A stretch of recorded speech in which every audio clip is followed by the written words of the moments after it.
Well, we're starting this brand new series, Guardrails, and if you can't remember the name of the series, this should be unforgettable. Hey, we're pretty excited about this. Now, everybody knows what a guardrail is, but you probably don't know the official definition of a guardrail. And for those of you who are kind of grammar people who are going to get really messed up with this whole series, let me go ahead and tell you. Guardrail can be two words, and it can be one word.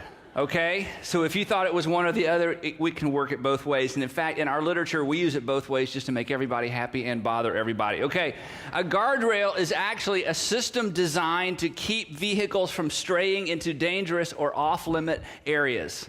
Got that? A guardrail, I mean, you use them all the time. You've been impacted. They're simply a system, it's an entire system designed to keep vehicles from straying.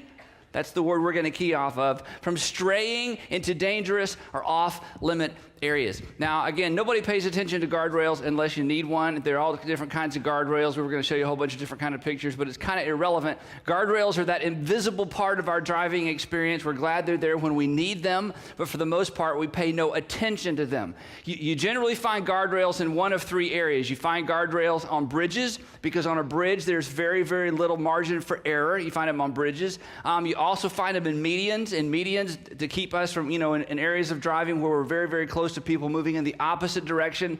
The closer we are to people who are moving in the opposite direction, the more we need protection. And then the third area where you find guardrails specifically are around curves, unexpected changes in the roadside conditions. Now, the really interesting thing about guardrails, and again, this is what we're going to kind of key off of in this series, is that generally speaking, guardrails are not actually located in the most dangerous part of the road. Guardrails are actually located and constructed in areas where you could actually drive, if you think about it.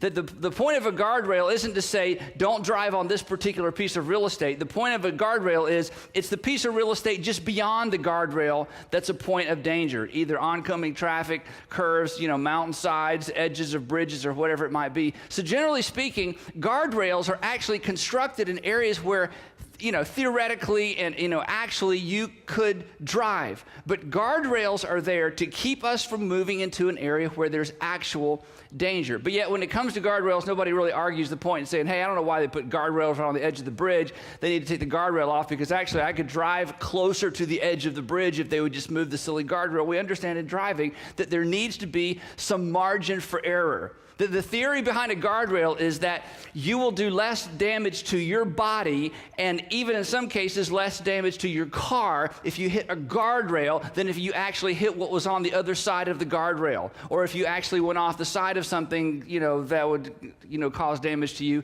or your car. So the whole idea is it's okay to cause a little bit of damage in order to keep you from creating and experiencing a lot of damage, either to your physical body or to your car. So that's kind of the idea behind a guardrail.